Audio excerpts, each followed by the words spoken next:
Why is it that people are angry?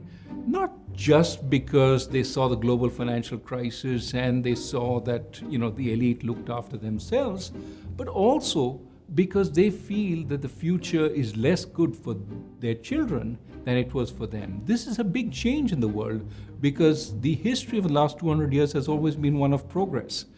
We're now coming face to face with the possibility of regress. I think we need to think deeply about what is going wrong, why the system worked for 60 or 70 years and then stopped working, and how we set it back on track. And that requires fundamental change. It's not about markets, it's not about government. It is about fundamentally restructuring the social contract that we have. How we get the services and the activity to the areas where they're disappearing.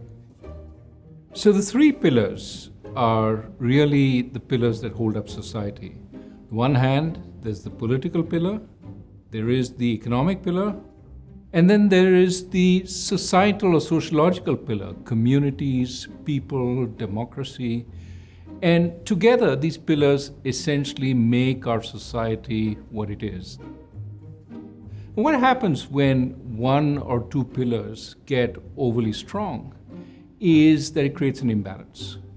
And that imbalance has to be rectified either by strengthening some other pillar or by weakening the existing pillars.